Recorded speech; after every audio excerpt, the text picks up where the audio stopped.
Boa noite a todos.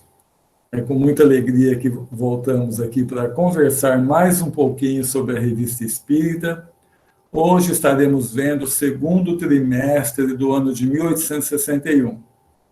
Esse trimestre tem 37 artigos. Hoje nós vamos cuidar de 3. Por isso, da importância, sempre estamos destacando aqui, quem não tem esses livros, né, que a Revista Espírita geralmente são vendidos como livros, fisicamente, baixá-los na internet, né? Porque são artigos muito bons mesmo, para que nós possamos saber bem melhor como Kardec fez esse trabalho maravilhoso da codificação espírita. Então, vamos começar. De início, nós colocamos sempre os artigos utilizados nas obras básicas. Então, Kardec utilizou o artigo Conversas Familiares de Além-Túmulo, Senhor Marquês de Saint-Paul, no Céu e Inferno, segunda parte, capítulo 5º, Espíritas em Condições Medianas, o Marquês de Saint-Paul. Nós vimos esse item quando estudamos o Céu e Inferno virtualmente aqui. Também, nas Conversas Familiares de Além-Túmulo, a senhora Anais Gordon, que ele colocou no Céu e Inferno, segunda parte, capítulo 2º, Espíritos Felizes, senhora Anais Gordon. O artigo Dissertações e Ensinamentos Espíritas, Ditados Espontâneos, muitos os chamados e poucos escolhidos de Erasto, que está na revista de junho de 1861, que Kardec colocou no Evangelho segundo o Espiritismo, capítulo 20º, Os Trabalhadores da Última Hora, item Missão dos Espíritas. Erasto, é muito conhecida essa comunicação de Erasto dentro do Evangelho segundo o Espiritismo. E o quarto artigo, um fenômeno de transporte, que constou da revista de maio de 1861, que Kardec colocou no Livro dos Médiuns, segunda parte, capítulo 5º, das manifestações físicas espontâneas, fenômeno de transporte. Como nós já vimos, no primeiro trimestre, em janeiro de 1861, Kardec lançou o Livro dos Médiuns, mas no último trimestre desse ano ele já colocou que estava pronta a segunda edição bastante ampliada com esses artigos e outros, principalmente de Erasto.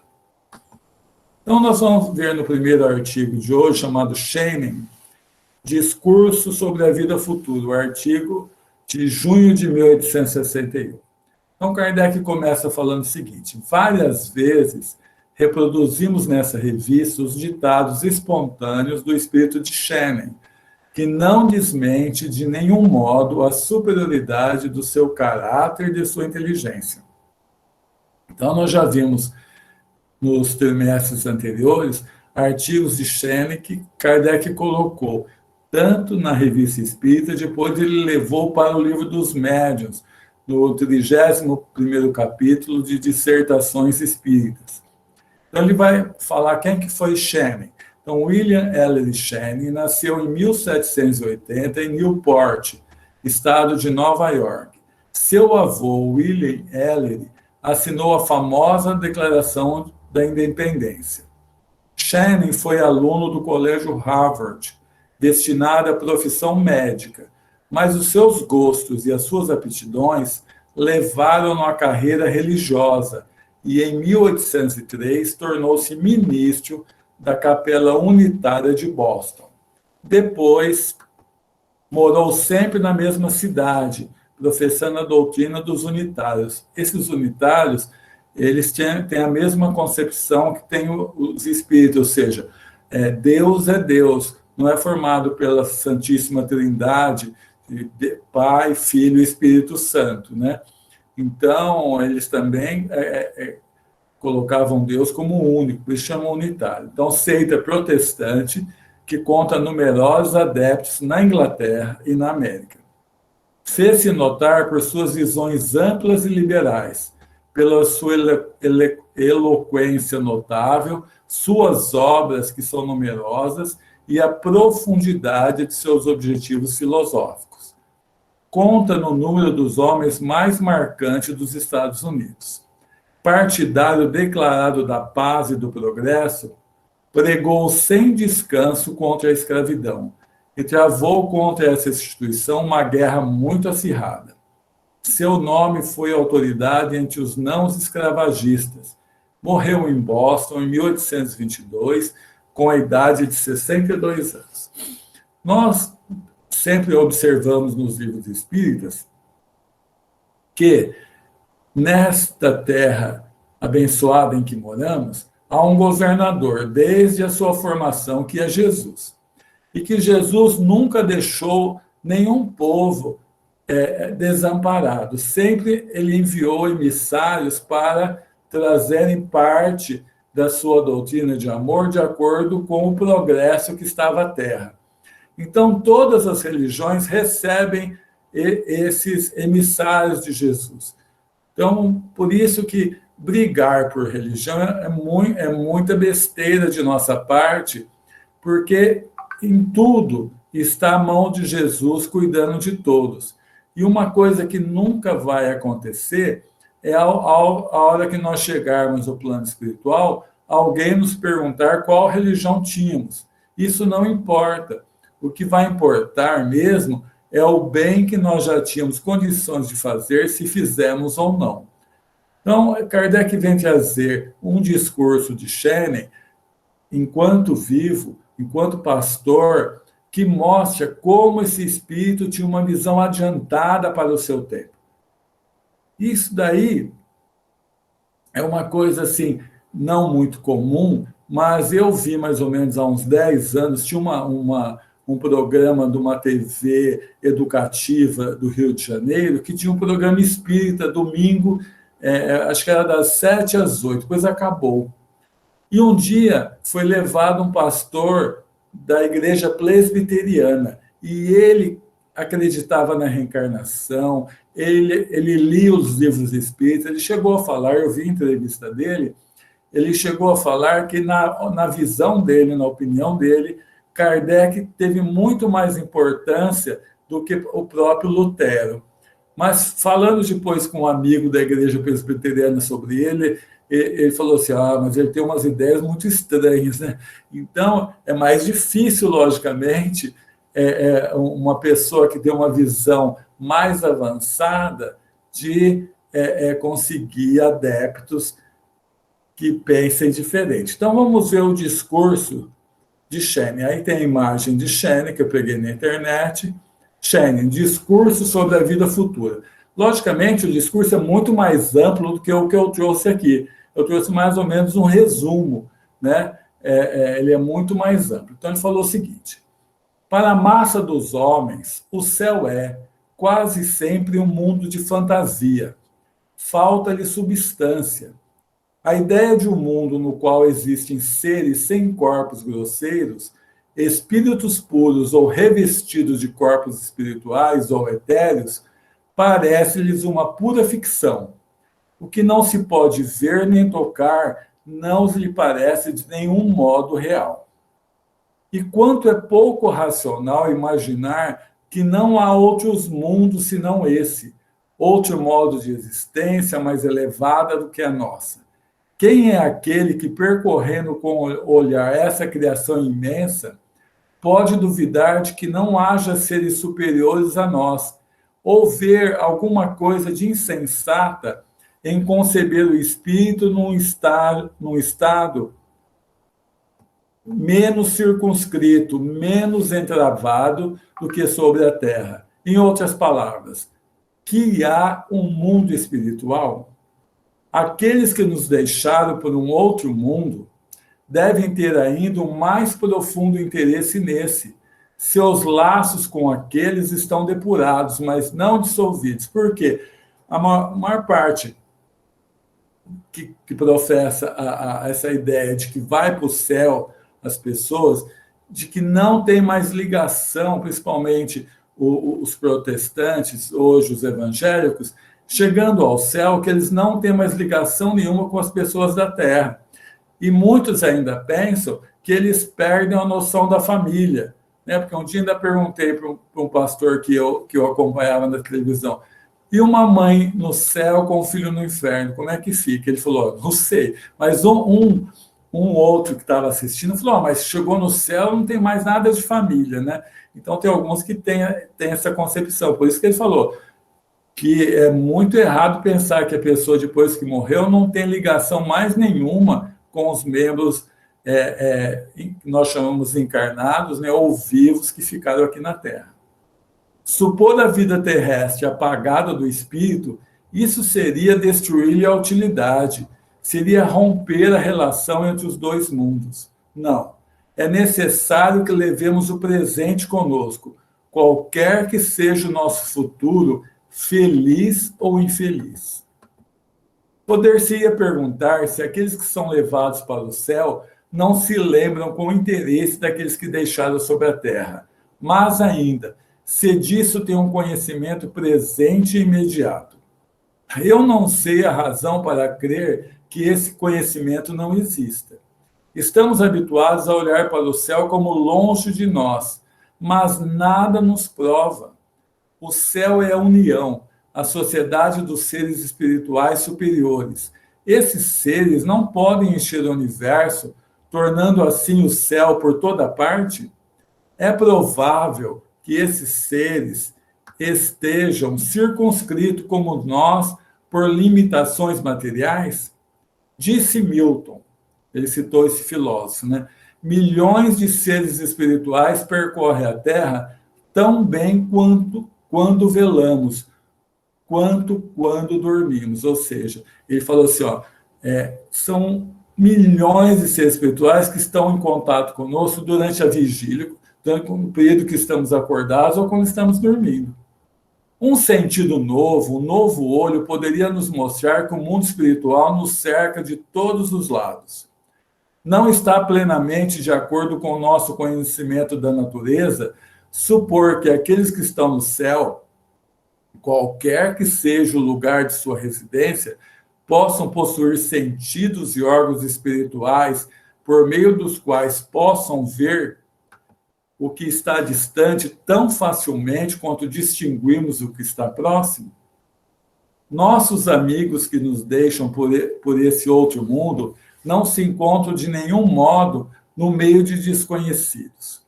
Eles não têm esse sentimento desolado de ter mudado a sua pátria por uma terra estranha.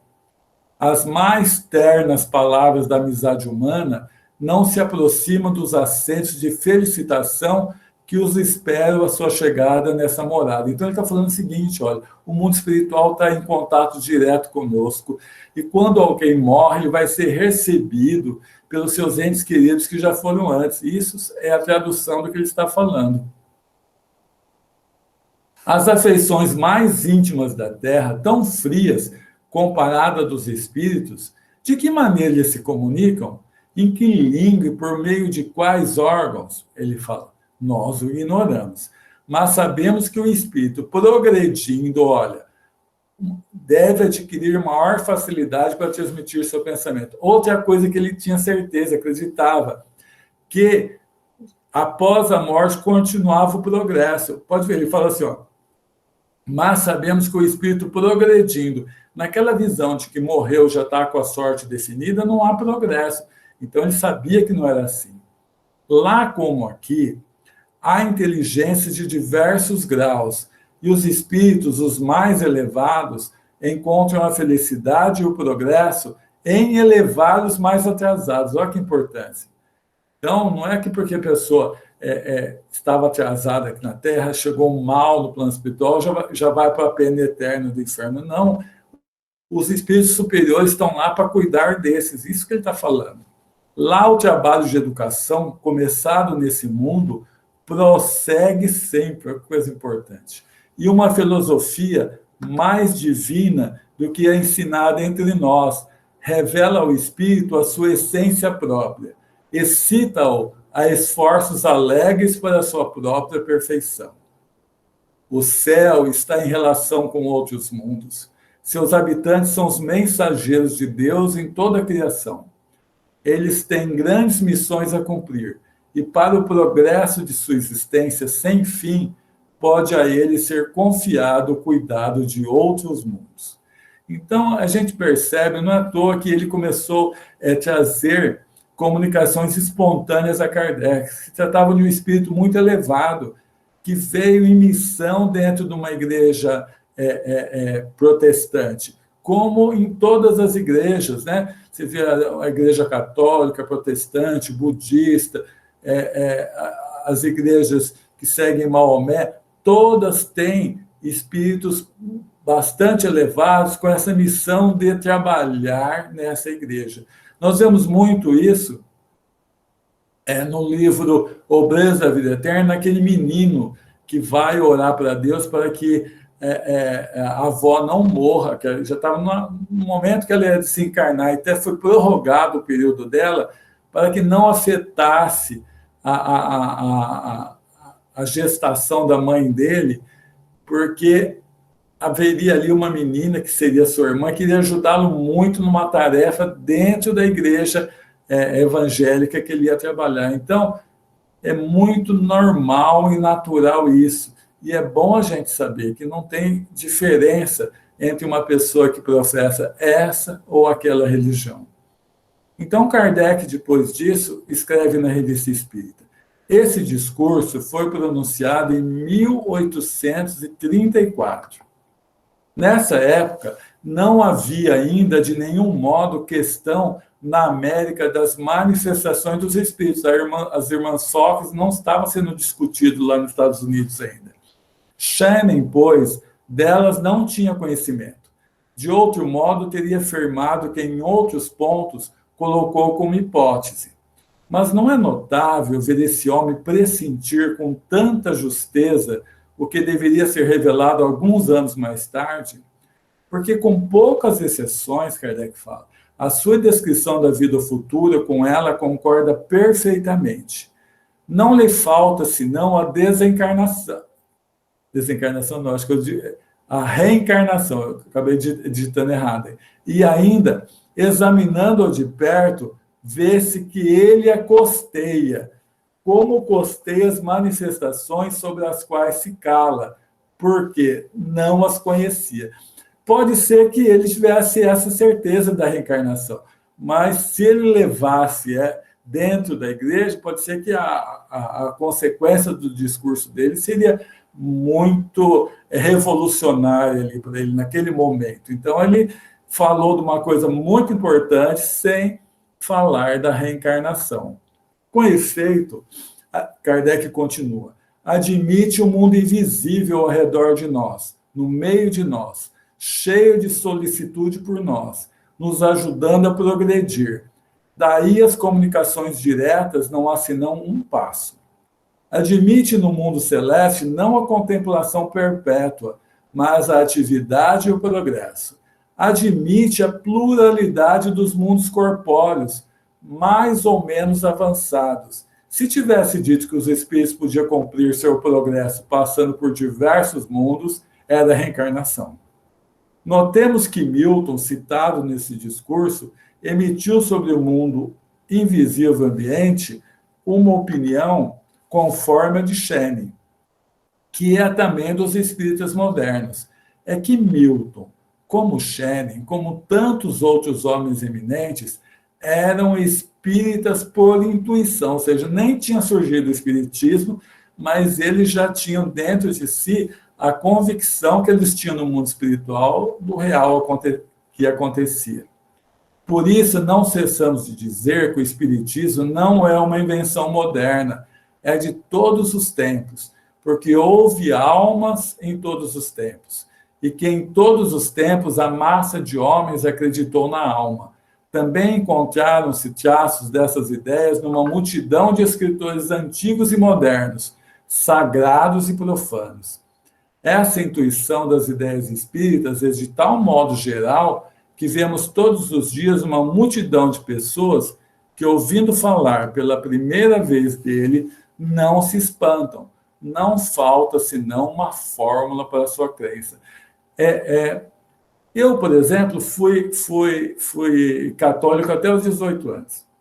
Aí eu fui convidado por uma colega do cursinho, a Valcirene Tonini, a conhecer a Mocidade Espírita, e lá onde já estava lá o Donizete, nosso diretor de doutrina, o Aparecido Isidoro Ribeiro. E, ao encontrar a doutrina espírita, parece que era uma coisa que eu já sabia, se bem que não sabia nada daquilo. Mas, para mim, eu já tinha visto aquilo. E é a sensação que tem muitas pessoas ao encontrar o Espiritismo. Então, é muito importante esse artigo de Kardec, e são muitos artigos que Schengen coloca na doutrina, na Revista Espírita, espontaneamente. Ele não foi evocado. Então, espontaneamente, ele começou a trazer diversos artigos que, como eu já disse, Kardec acabou aproveitando dentro do Livro dos Médiuns. Agora nós vamos ver um outro artigo que Kardec colocou em junho de 1860, um artigo muito importante, que lhe deu o nome de Efeitos do Desespero. Então ele começou a falar assim, para registrar todos os acidentes funestos causados pelo desespero, somente aqueles que chegam ao conhecimento público seriam necessários muitos volumes. Quanto de suicídio, de enfermos, de mortes voluntárias, de casos de loucura, de atos de vingança, de crimes mesmo, não se produzem todos os dias? Eis 2 fatos salientados nos jornais, não a título de novidade, mas como assunto de observação. Leu-se no CS, um jornal que tinha na época, né, de 17 de fevereiro último, no relato dos funerais do senhor Laferriere. Terça-feira última, estava no jornal, né? Conduzíamos a sua última morada com alguns amigos tristes, uma jovem de 20 anos, levadas por uma enfermidade de alguns dias. O pai dessa jovem, filha única, era o senhor Laferriere, inspetor-geral das faculdades de Direito. O excesso da dor fulminou esse infeliz pai, e sua resignação da fé do cristão não foi suficiente para sua consolação. A 36 horas de distância, a morte aplicou o segundo golpe, e a mesma semana que separara a filha do pai, os reuniu. Uma multidão numerosa e consternada seguia hoje o caixão do senhor Laferriere. Então, o jornal trouxe a notícia de que esse senhor, que era diretor das faculdades de Direito de Paris, e ele teve a filha única que morreu de uma doença com 20 anos. E a dor foi tanta para ele que ele não aguentou a dor do desespero e acabou também morrendo poucos dias após a filha. O senhor Laferriere tinha sentimentos religiosos, disse o jornal, e gostamos de o admitir, porque não é preciso querer que todos os sábios sejam materialistas, e, entretanto, esses sentimentos não o impediram de sucumbir ao desespero. Estamos convencidos que, se tivesse ideias menos vagas sobre o futuro, mais positivas, como as dá o Espiritismo, se cresce na presença de sua filha junto dele, se tivesse a consolação de comunicar-se com ela, teria compreendido que dela não estava separado, senão materialmente, e por um tempo dado, e adquiria paciência, remetendo à vontade de Deus quanto ao momento de sua reunião.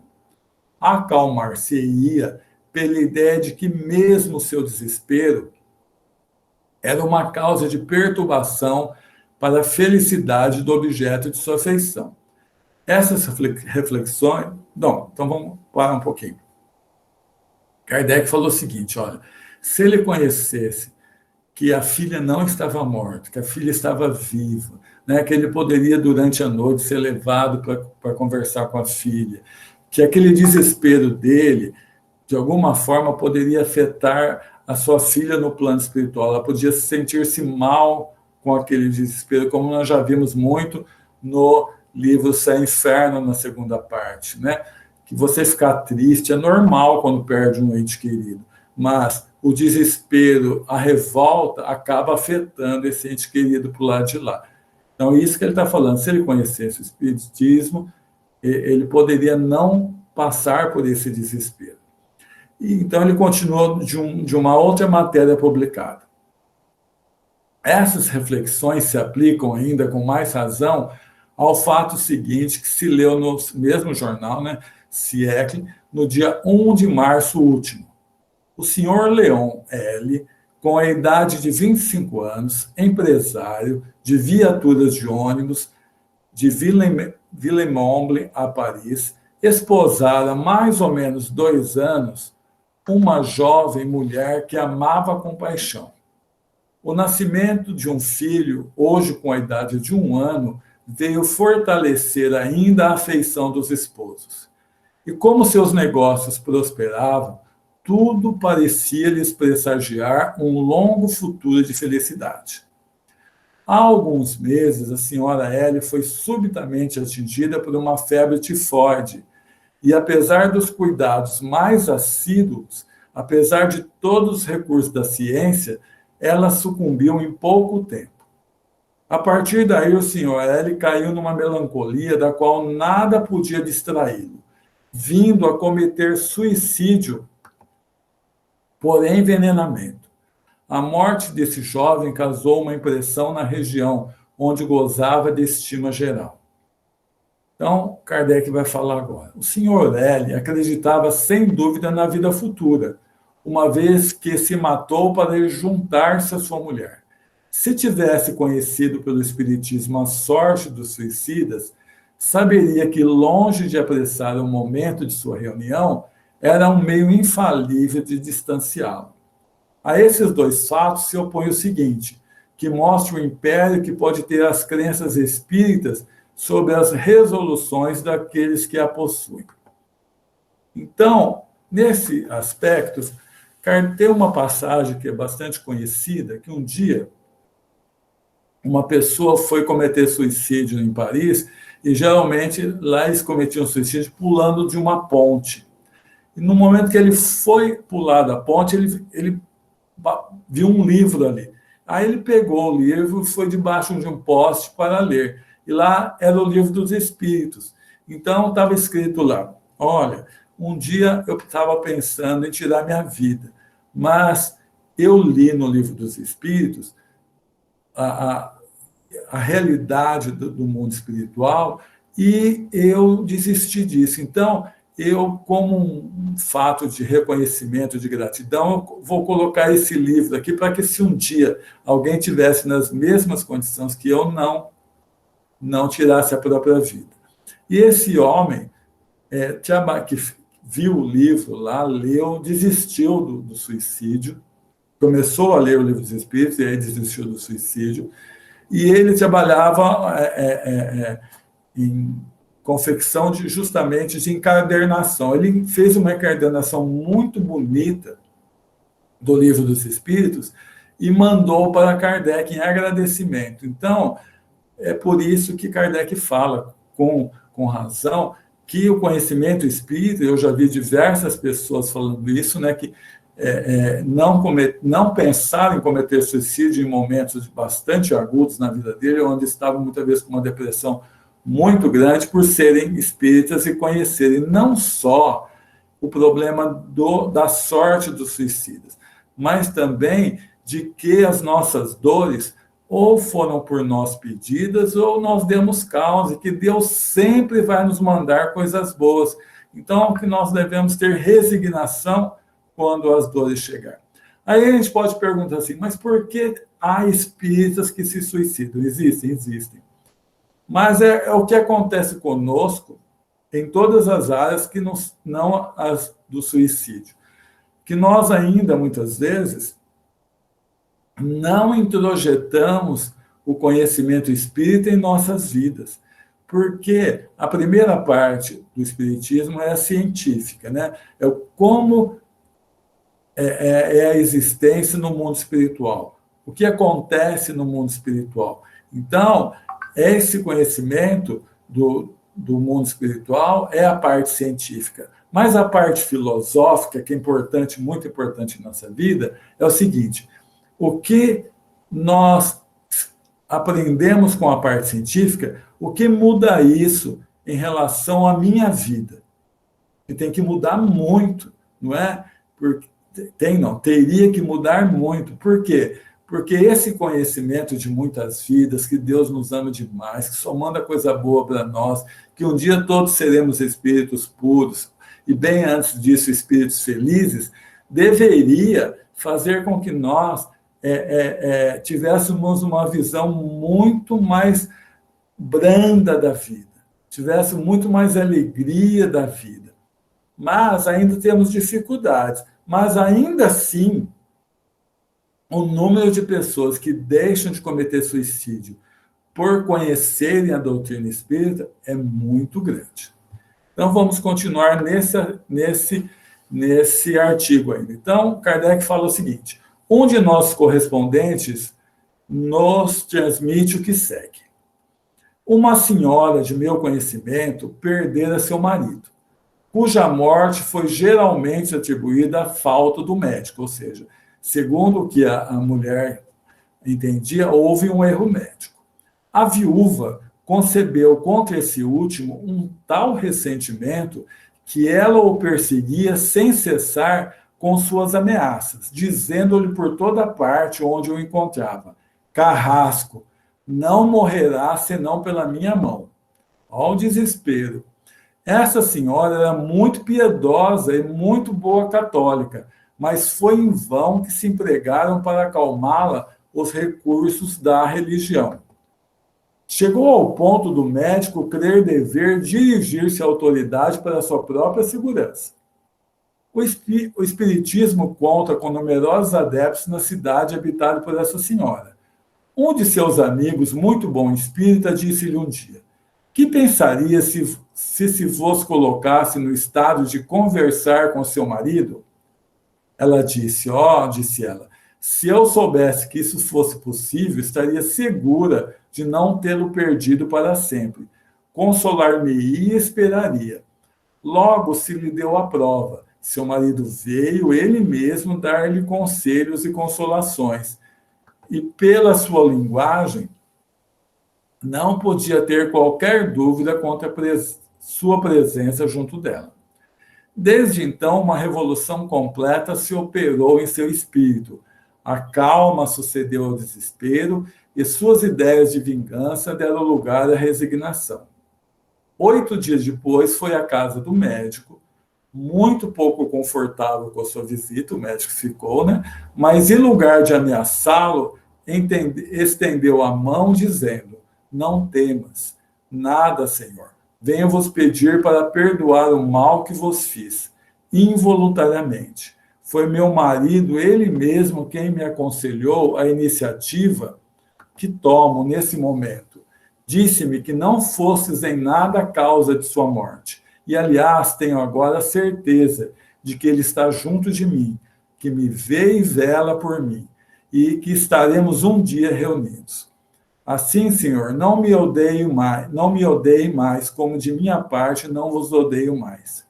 Inútil dizer que o médico aceitou com solicitude a reconciliação e que se apressou em indagar a causa misteriosa a qual devia, doravante, a sua tranquilidade. Aí Kardec escreve: assim, sem o espiritismo, essa senhora provavelmente cometeria um crime, tão religiosa que era.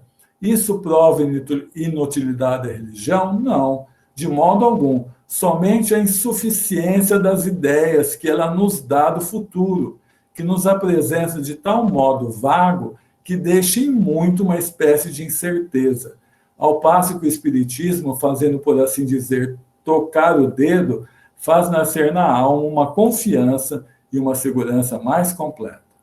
Ao pai que perdeu seu filho, ao filho que perdeu seu pai, ao marido que perdeu sua esposa adorada, que consolação dá ao materialista? Tudo acabou. Do ser que vos era tão caro, nada resta senão esse corpo, que dentro em pouco será dissolvido. Mas de sua inteligência, de suas qualidades morais, da instrução que adquiriu, nada. Tudo isso é o nada, vós o perdeste para sempre. O Espiritismo nos diz, de tudo isso nada está perdido, tudo existe, não há de menos senão um envoltório perecível. Mas o espírito, liberto de sua prisão, está radiante, e ele está ali, junto de vós. Ele vos vê, vos oculta e vos espera. Ó, quantos materialistas fazem de mal, inoculando com seus sofismas o veneno da incredulidade. Então, algumas coisas que a gente tem que destacar. Primeiro, aquela passagem de Jesus, quando São Tomé fala que ia crer, porque viu, né, falou, felizes daquele que vem sem crer. Muitas de nós, estudando Espiritismo, não precisamos que nossos entes queridos que desencarnaram venham conversar conosco. Nós temos essa certeza que eles estão vivos, temos a certeza que eles estão nos protegendo muitas vezes, temos a certeza que podemos já ter sido levados, ou eles a nós, para conversarmos. Então é importante nós adquirirmos a fé sem precisar ver.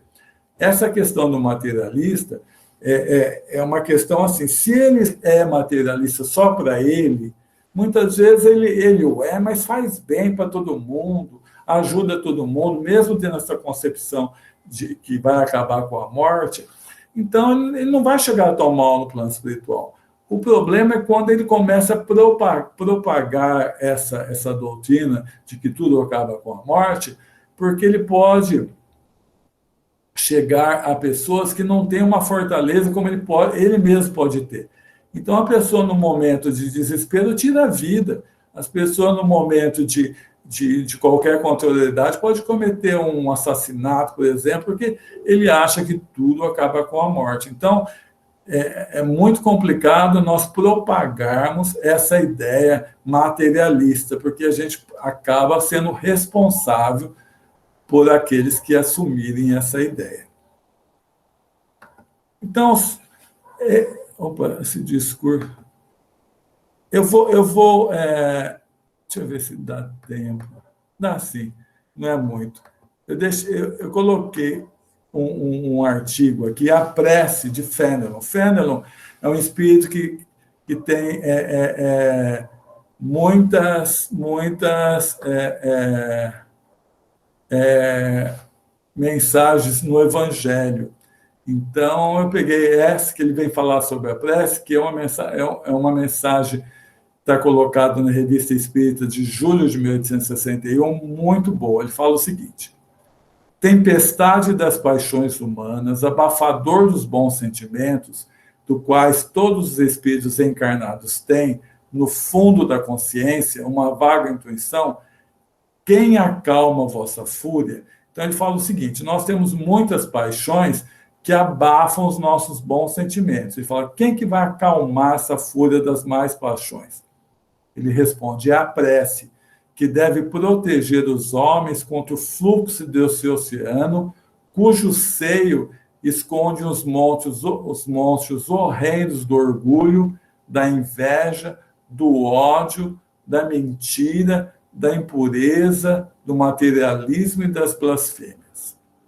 A prece de coração, invocação incessante da criatura ao Criador, se reconhecesse a tua força, quantos corações afastados pela fraqueza teriam recorrido a ti no momento de cair? Então, a importância da prece, quando nós estamos, por exemplo, tão nervosos, tão irritados, que a gente pode cometer um ato que nós vamos arrepender, muitas vezes, por mais de uma vida.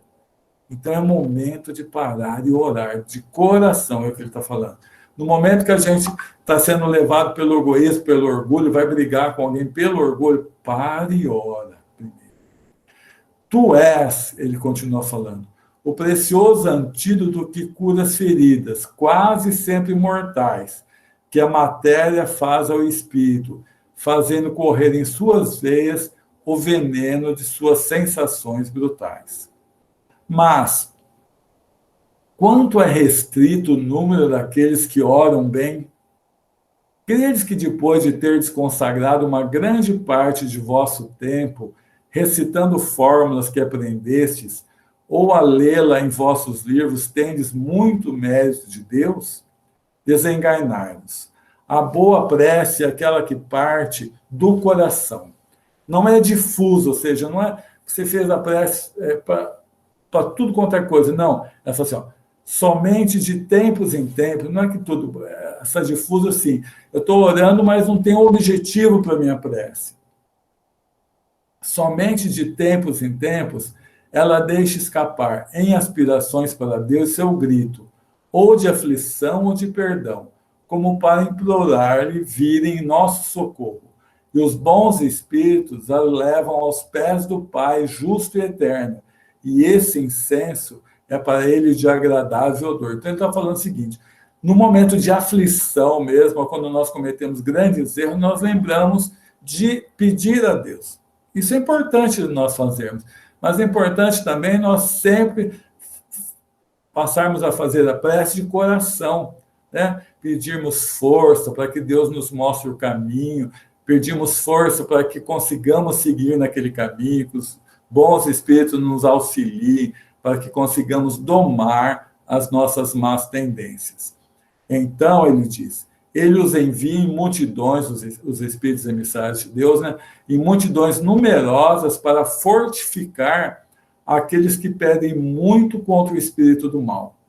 O que é esse espírito do mal? Não é um mal fora de nós, é o mal que ainda trazemos, né? São as nossas tentações do egoísmo, do orgulho, do desejo, do apego, tornando-se fortes como os rochedos inabaláveis.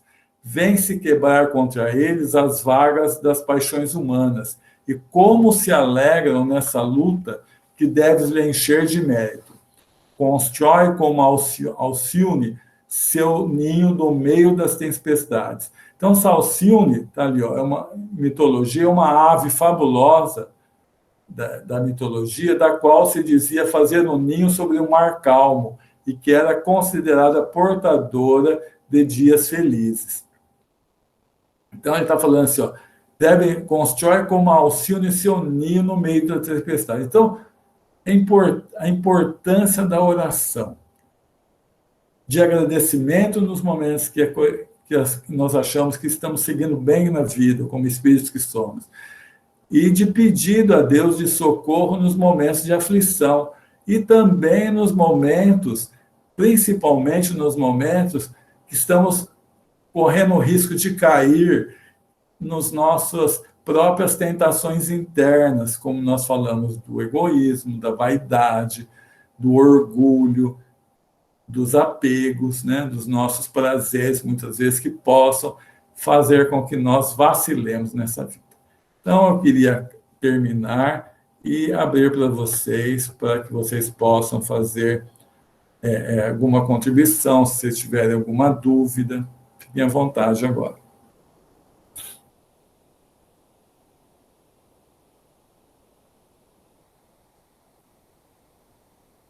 O tema de prece é um tema que a Kardec levou muito em conta, né? Os últimos capítulos de O Evangelho segundo o Espiritismo tem lá sobre pedir obtereis, a coletânea de preces. Buscar e achareis, né? Buscar e achareis. Muitos são contra o aspecto religioso do Espiritismo, alegando que nós temos alguns rituais, né? Fazemos preces, aplicamos paz, água fluidificada, mas essa é uma forma de combater apenas esse aspecto, quando, na verdade, Kardec explica muito bem a ciência por trás da prece, da água fluidificada, do passe. Então, se algum espírita leva em conta como ritual, ele está enganado, né? Quando nós nos aprofundamos no estudo da doutrina espírita, nós vamos entender que prece ou oração, passe, água fluidificada são instrumentos salutares para a nossa alma. Certinho. O Sérgio levantou a mão, pois não, Sérgio? Eu acho que talvez é porque a gente tenha enraizado lá no fundinho o conceito de prece e reza, né? Puxa vida, eu vou ter que rezar, eu quero pedir isso, mas vou ter que rezar. Será que eu vou ter que ajoelhar-me diante de uma entidade ou não? E a gente aprende na doutrina espírita a conversar, a rezar de uma outra forma. É só você se concentrar, falar. É como se fosse um diálogo. Acho que tem que entender o diálogo que você tem que ter. Por exemplo, o seu espírito protetor, né?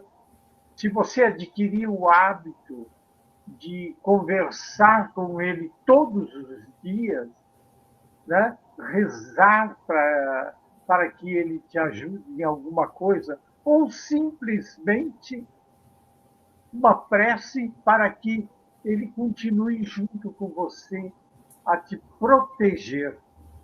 Isso já é uma coisa incrível, né? E faz com que te dê positivamente uma, um dia salutar, tudo, né? Então, eu acho que nós devemos desmistificar a reza, a prece. Converse, fale com Deus, fale com o seu espírito protetor. Acho que é isso.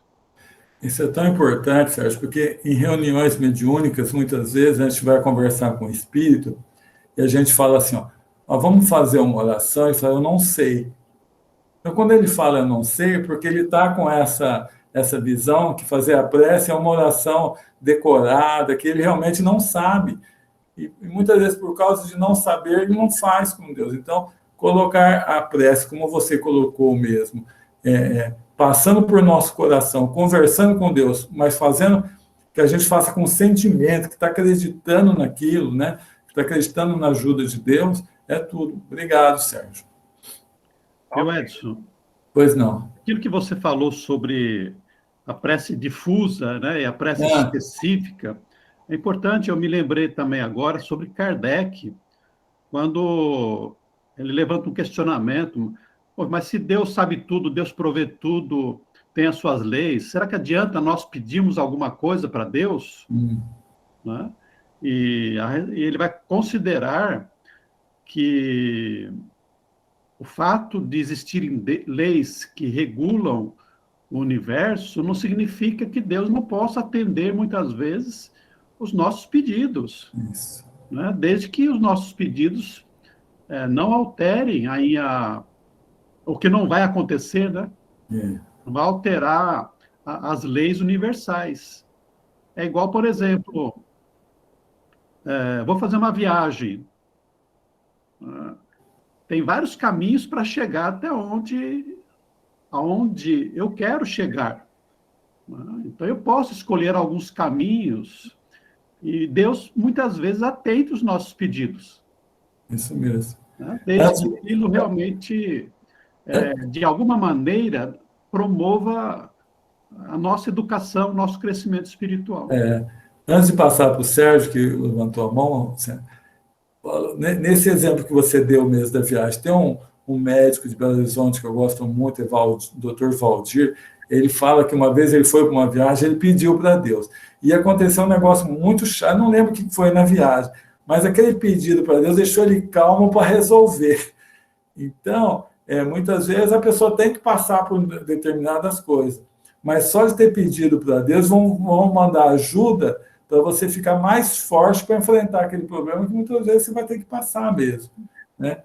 Então, não pedir para Deus, que a gente muitas vezes faz, é muito orgulho da nossa parte, né? É exatamente isso, né?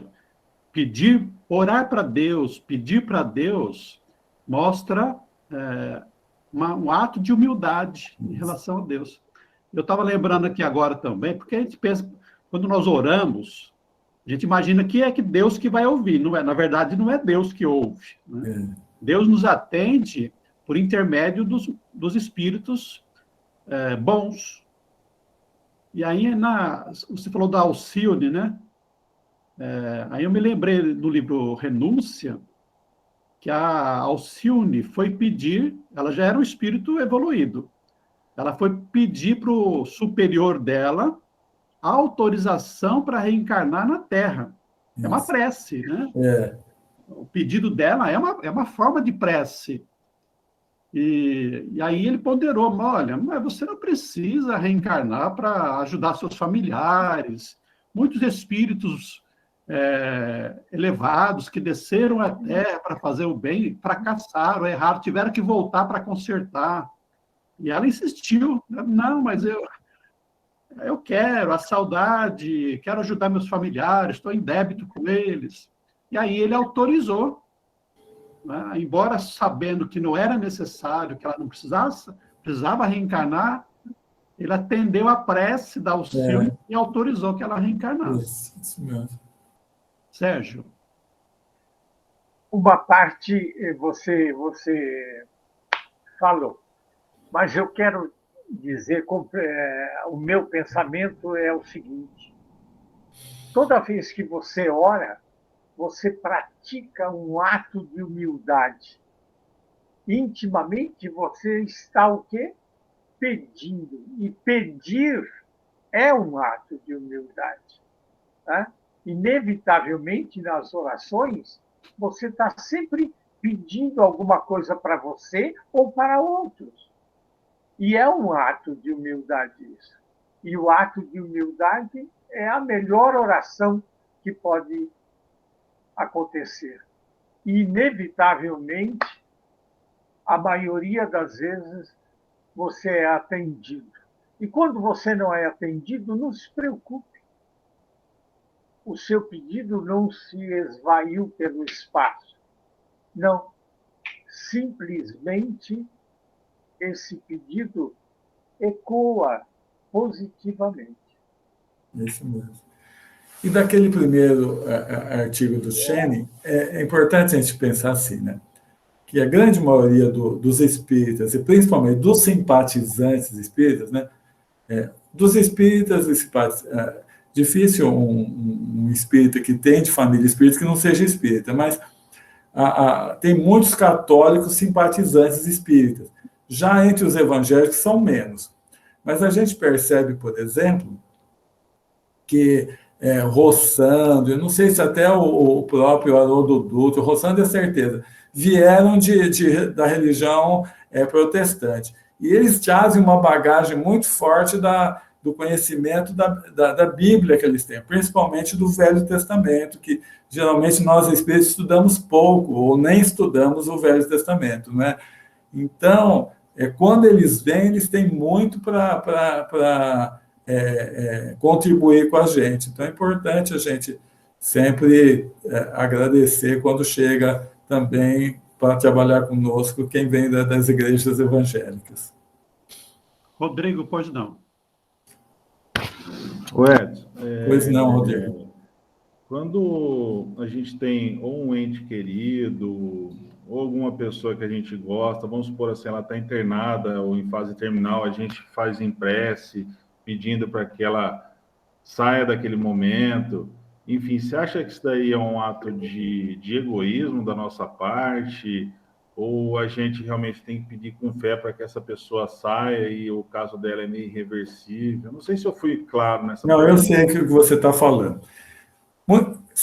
É importante nós pedirmos, viu, Rodrigo? A gente não sabe se chegou o momento dela.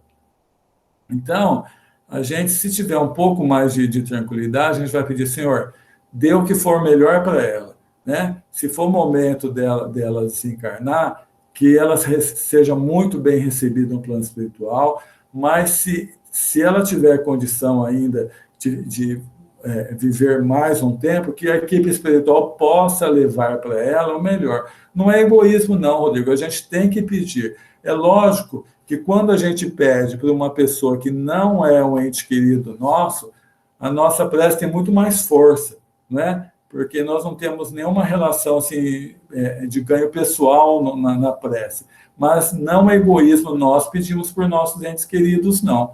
É uma coisa assim até boa nós acostumarmos a pedir, não só por os que estão encarnados, né, em uma relação de hospital, como você falou, como daqueles que já estão no mundo espiritual. Não sei se eu respondi, Rodrigo. Não, respondeu sim, mas é assim, só mais um negocinho que eu vou te falar. Pois Por não. exemplo, porque às vezes a gente pede para que a pessoa saia daquele momento difícil, enfim, e às vezes a pessoa, ela fica assim, principalmente um ente querido, né? Ela não consegue nem desencarnar devido a gente parece que está segurando, prendendo ela devido à ligação direta que a gente tem, né? É isso que eu estou perguntando. Então, esse assunto tem até lá no Obreiros da Vida Eterna da desencarnação de Dimas, né? Que a mulher dele acabava retendo ele, mas isso daí é importante, nós espíritas, isso é muito destacado ali nesse livro, nós nos prepararmos para o nosso desencarne e prepararmos a nossa família para ele também. Então, mostrarmos, e é difícil, a maioria de nós não faz isso, né?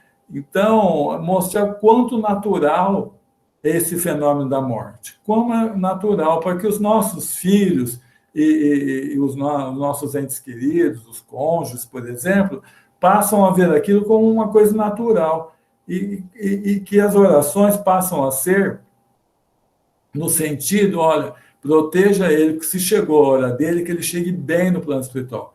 Então, a gente vai pedir pela saúde, mas que se for o momento de ter chegado do desencarne, que ele seja bem recebido e aceitar essa vontade de Deus, que é própria na maioria das vezes, do planejamento desse espírito mesmo, que ele chegou na hora de desencarnar, né? Então, a gente pede pela saúde, mas se conforma com a situação e pede para que ele seja bem recebido também no plano espiritual. Lá na comunidade Barçanufo, a gente faz vibração. Então, muitas vezes nós estamos vibrando, mas alguém está na UTI. Se ele desencarnou, na próxima semana a gente começa a vibrar com ele como encarnado. Não é que na próxima nós ficamos sabendo, a gente muda o tipo de vibração. Se era para a saúde, agora nós estamos vibrando para ele chegar bem lá, não só ele, como a família. Então, em reunião de vibração, isso é fácil, mas a gente tem que introjetar isso no nosso dia a dia. Ok, Edson, obrigado, hein? Obrigado. Nós já estamos próximo do final, mas a Judite levantou a mão. Pois não, Judite? Não sou eu, você. Não é a Judite, não, sou eu. É que nós estamos assistindo no mesmo celular. Fala, bem Silvia. rapidinho. Em relação à oração, para dar continuidade ao que vocês falaram, que o Sérgio argumentou, a gente ainda tem a necessidade realmente da oração, né? Por conta da nossa inferioridade. E ouvindo outro dia o estudo do Haroldo Dutra, que lá na Providência Divina, no capítulo 2 da Gênese, né? Explica, né, como age a providência divina, como Deus age em nós, né? Isso. Né? Então, lá no segundo, né, no segundo parágrafo, ele diz assim, que para entender sua solicitude sobre todas as criaturas, Deus não tem, pois, a necessidade de mergulhar seu olhar do alto da imensidade. As nossas preces, para serem ouvidas por eles, não têm a necessidade de cortarem o espaço, nem de serem ditas com voz retumbante, porque incessantemente, ao nosso lado, os nossos pensamentos repercutem nele. Os nossos pensamentos são iguais aos sons do sino que fazem vibrar todas as moléculas do ar ambiente. Eu achei muito interessante. Aí eu fui a fundo estudar essa parte aí, sabe? Isso mesmo, Silvia. E quanto mais a gente coloca a prece do coração, logicamente nossa vibração vai subir mais. Porque se a gente começar a colocar palavras muito bonitas, você tira do coração e vem para o cérebro, né? Perde muito de amor, de emotividade que você está. Então, quanto mais... Por isso que não tem que se preocupar com palavras bonitas, não. A gente tem que fazer o que está sentindo mesmo, que vai É chegar. de coração, é de Isso. coração, porque é o pensamento que chega até Deus, né? Isso Porque mesmo. Deus, ele está dentro de nós, foi o que eu Isso. entendi, Sara. Então, É, obrigado, viu, muito Ciro? legal. Um abração para você. Muito bem, assim nós chegamos ao nosso final e nós queremos trazer aqui como nosso encerramento uma prece de Emmanuel. Já falamos outro dia, mas para vocês perceberem como palavras simples, naturais, né, representam os nossos pedidos em relação a Deus. É a prece de paz. Como todos nós estamos precisando de muita paz nos tempos de hoje, para nós e para o mundo. Senhor Jesus, em teu amor infinito, concede-nos a tua paz. Ensina-nos a viver e a servir em paz. Conserva-nos os corações no caminho da paz. Auxilia-nos a compreender-nos uns aos outros no clima da paz. Senhor, em tua misericórdia, abençoe-nos com a tua paz, agora e sempre. Muito obrigado pela presença de todos, foi sempre uma alegria, e que nós possamos ter uma boa noite de descanso e de muita paz. Até a próxima.